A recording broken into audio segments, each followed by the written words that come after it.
Hello, elections आने वाले हैं। हर कोई पॉलिटिकल डिबेट्स में लगा हुआ है। कौन जीतेगा, कौन हारेगा, क्यों जीतेगा, क्यों हारेगा, इस सब के बारे में बात हो रही है। पर इलेक्शन डिबेट्स का असली मुद्दा तो अब आना शुरू हुआ है, जब पार्टीज अपना इलेक्शन मैनिफेस्टो लॉन्च करना शुरू कर चुकी हैं। मैनिफेस्टो पार्टीज का घोषणा पत्र होता है, जहां पे वो ये डिक्लेयर करती हैं कि अगर वो पार्टी जीतती है तो वो किन एस्पेक्ट्स में काम करेगी, क्या नए रेगुलेशंस लाएगी, क्या नए एक्ट्स बनेंगे, किस तरीके से काम होगा, किन चीज़ों को प्रायोरिटाइज किया जाएगा, कैसे इकोनॉमी बढ़ाई जाएगी, कैसे पैसा आएगा, कैसे जॉब्स मिलेंगी, सब कुछ बात होती है। और लॉजिकली लोग यही मुद्दे सुन के वोट करते हैं। पर किसी भी एक नॉर्मल इंसान के लिए सबसे इंपॉर्टेंट चीज़ होती है कि अगर कोई पार्टी जीतती है तो उसकी जेब पे कितना असर पड़ेगा, अच्छा या बुरा। बाकी सारे मुद्दे तो बाद में आते हैं। तो आज का वीडियो हमने 3 पार्ट्स में बांटा है। अलग अलग 3 मोस्ट पॉपुलर पार्टीज के मैनिफेस्टोस को फाइनेंशियली एनालाइज करेंगे। मतलब पैसों को लेके क्या मुद्दे उठाए गए हैं और क्या प्रोमिसेस किए गए हैं, जॉब्स के बारे में, सैलरीज के बारे में, इकोनॉमिक ग्रोथ के बारे में, देश को इकोनॉमिकली आगे कैसे लेके जाएंगे, किन स्कीम्स में ज्यादा पैसा आया है, किन स्कीम्स के अंडर आपके हाथ में पैसे आने वाले हैं। इस तरीके के सारे पैसों से रिलेटेड मुद्दों के बारे में हम बात करेंगे और समझेंगे किन स्कीम्स और पॉलिसीज से आपको फायदा है और किन स्कीम्स और पॉलिसीज से देश को फायदा है पैसों के मामले में। अच्छा, वो 3 पार्टी सोच रहे हो क्या? सबसे ज्यादा पॉपुलर 3 पार्टीज, आम आदमी पार्टी, कांग्रेस और बीजेपी। क्योंकि हमारे पास कांग्रेस का मैनिफेस्टो आ चुका है तो पहला वीडियो हम कांग्रेस के मैनिफेस्टो को एनालाइज करते हैं फाइनेंशियली। और ये वीडियो थोड़ा अलग होने वाला है। मैं आपके सामने मैनिफेस्टो देखूंगा और उसके की पॉइंट्स पे अपना ओपिनियन दूंगा। आपका जो भी ओपिनियन है #कांग्रेस मैनिफेस्टो लिख के कमेंट करके बताना। एक हेल्दी डिबेट करेंगे कमेंट सेक्शन में। काफी इंटरेस्टिंग वीडियो होने वाला है। चलिए चिंपलोक में।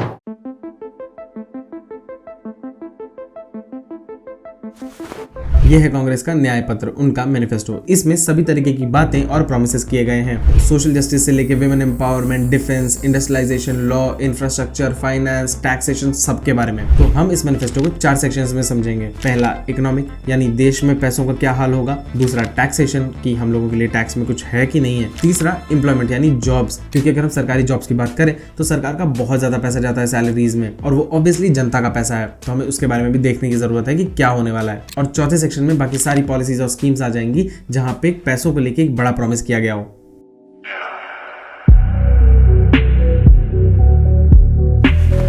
इकोनॉमिक पॉलिसी में कांग्रेस ने काफी प्रॉमिस किए हैं और अपने 1991 में लिए गए डिसीजन एलपीजी को काफी हाईलाइट किया है। अगर आपको जानना है कि एलपीजी क्या था, क्यों था और उसके होने से क्या इतना फर्क पड़ा, तो मैं वीडियो यहाँ पे लिंक कर दूंगा, आई बटन पे भी और डिस्क्रिप्शन में भी देख सकते हो। उसके बाद तो कांग्रेस ने काफी हाईलाइट किया इस चीज को और ये भी लिखा है कि 33 साल बाद, 1991 से 33 साल बाद अब इस इकोनॉमिक पॉलिसी को इंडिया में एक रिस्ट्रक्चर की जरूरत है, जिसे वो नव संकल्प इकोनॉमिक पॉलिसी कह रहे हैं। इसमें इंप्लॉयमेंट को काफी ज्यादा हाईलाइट किया गया। इंप्लॉयमेंट के बारे में हम अभी आएंगे बात करने। यहाँ पे इन्होंने मेंशन भी किया है कि प्राइवेट सेक्टर में काफी ज्यादा एम्प्लॉयमेंट होती है, पर हमारे देश में बहुत बड़ा लोगों का ग्रुप ऐसा है जो प्राइवेट सेक्टर की एम्प्लॉयमेंट को एम्प्लॉयमेंट ही नहीं कंसिडर करते हैं। सो वहाँ पे आई एम नॉट श्योर कि कैसे क्या हो रहा है। एक पॉइंट मुझे बहुत इंटरेस्टिंग लगा कि we will introduce reforms in industrial and labour laws to restore the balance between labour and capital to meet our twin goals of full employment and high productivity gains, जो कि सुनने में काफ़ी ज़्यादा अच्छा लग रहा है। लेट्स सी, अगर ये हो पाता है तो काफ़ी अच्छी बात है। उसके बाद इकोनॉमिक पॉलिसीज़ के 2 और सेक्शन थे, वेल्थ और वेलफेयर। तो वेल्थ में बेसिकली बात हुई है कि कैसे जीडीपी को बढ़ाया जाएगा और अब तक जीडीपी में इतना काम नहीं हुआ और आगे बढ़ाया जाएगा, उसके बारे में बेसिकली बात हुई है। ज़्यादा क्लैरिटी यहाँ पे भी नहीं है। और वेलफेयर काफ़ी ज़्यादा वेग है, यहाँ पे कोई इन्फॉर्मेशन नहीं दी गई है क्या काम कैसे होगा। बस ये बताया गया कि हम अनएम्प्लॉयमेंट और इन्फ्लेशन पे ध्यान देंगे और लोगों को एक इक्वल लैडर पे लेके आएंगे, यानी कि जो एक कहावत चलती है कि अमीर और अमीर होता जा रहा है, गरीब और गरीब, तो उस डिफरेंस को कम करने की कोशिश की जाएगी। क्या होगा कैसे होगा वो ज़्यादा मेंशन नहीं है।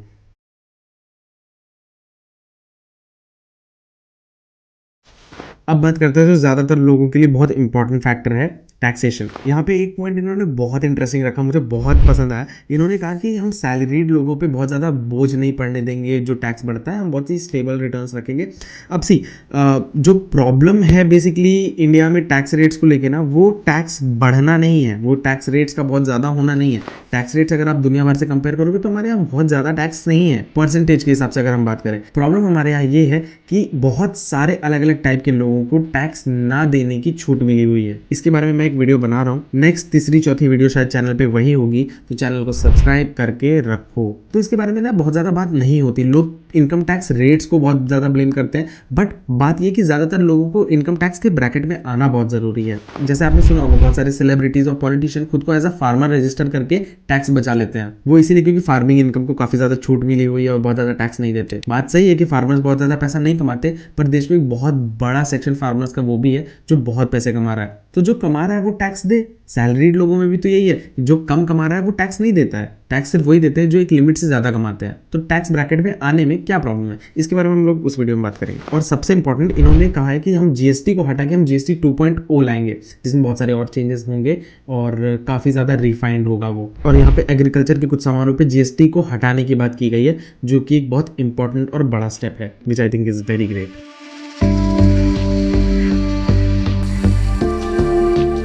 तीसरी बात कर लेते हैं हम एम्प्लॉयमेंट को लेके। अग्निपथ स्कीम, जो एक नया रिफॉर्म आया था इंडियन आर्म फोर्सेस के बारे में, जो कि बहुत ड्रास्टिक चेंज था जिस तरीके से आर्म फोर्सेस में रिक्रूटमेंट होती है, उसमें काफ़ी बड़ा चेंज था। उसकी डिटेल में नहीं जाते हैं, आप लोगों को ऑलरेडी शायद पता होगा।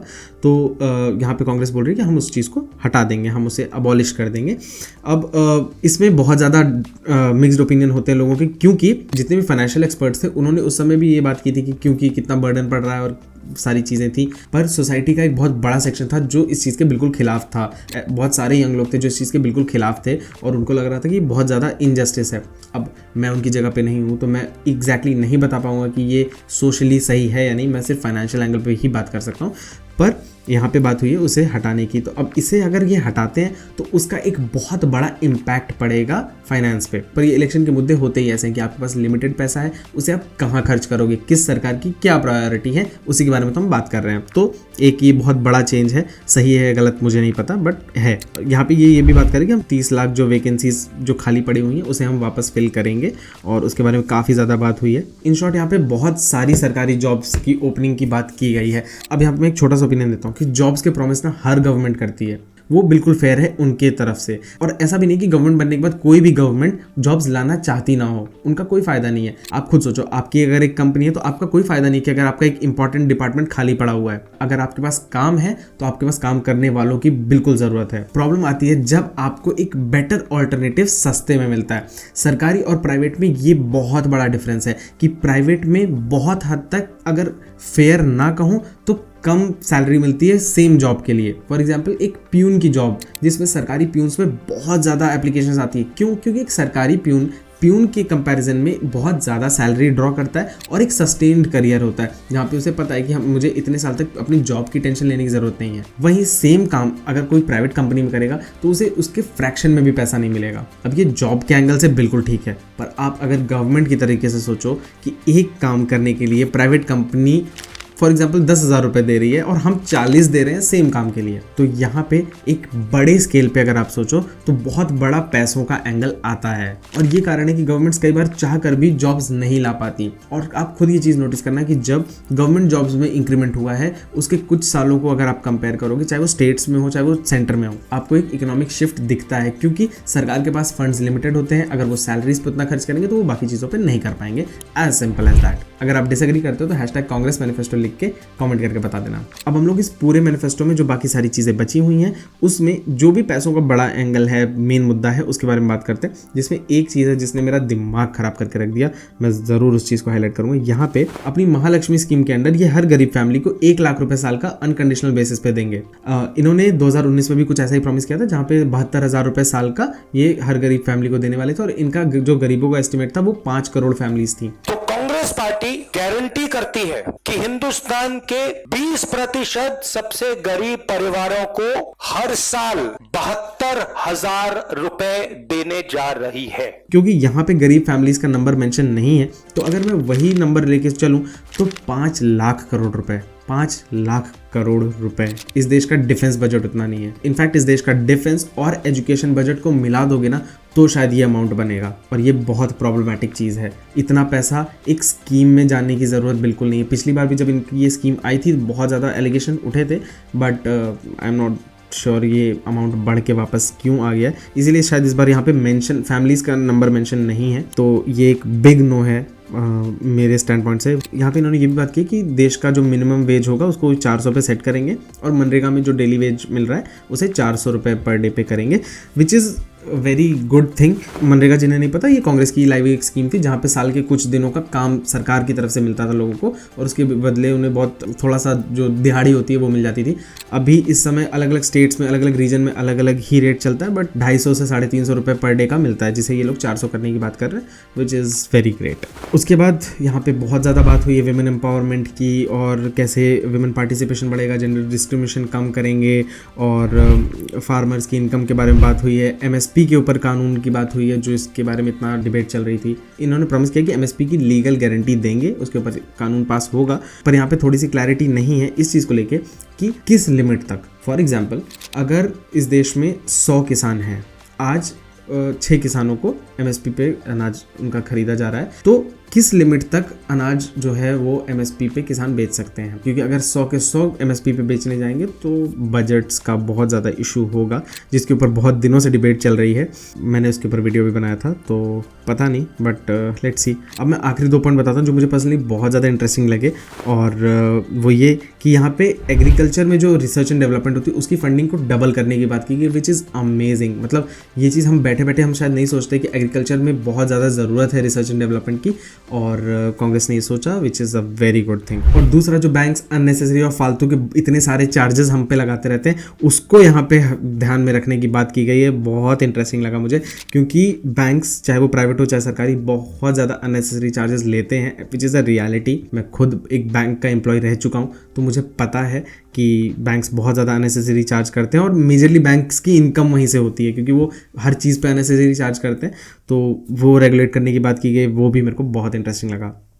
तो ये था कांग्रेस का मैनिफेस्टो। मैंने फाइनेंशियल एंगल पे बात की, जो कि प्रॉमिस काफ़ी इंटरेस्टिंग लग रहे हैं। ऑब्वियसली प्रॉमिस ऐसे ही होते हैं, हम यहाँ पे सिर्फ प्रॉमिस के लेवल पे देख रहे हैं कि इंटेंशन क्या है, कि किस तरीके के थॉट प्रोसेस रख रही हैं जो हमारी गवर्नमेंट्स बन सकती हैं। मैं जब ये वीडियो बना रहा हूँ तो बीजेपी और आम आदमी पार्टी के मैनिफेस्टो नहीं आए हैं, जैसे ही आएंगे उनके ऊपर भी वीडियो मैं बना दूंगा। आप मुझे बताना कि आपको कैसा लगा इस टाइप का वीडियो। अगर अच्छा लगा तो हम और भी बहुत सारी चीज़ों पर ऐसे रिएक्शंस दे सकते हैं, क्योंकि ये मेरा पहला वीडियो था, तो आपको बहुत ज़्यादा कट्स मिले होंगे, बहुत ज़्यादा रॉ नहीं था ये वीडियो। तो अगर आपको और ज़्यादा रॉ चाहिए, आपको चाहिए कि मैं लाइव आके ये रिएक्शंस दूं, तो हम वो भी कर सकते हैं। जैसा भी आपका थॉट है मुझे कमेंट करके बताओ। वीडियो पसंद है तो वीडियो को लाइक कर देना, चैनल को सब्सक्राइब कर लो, और हम मिलते हैं आपसे नेक्स्ट वाली वीडियो में। Bye bye.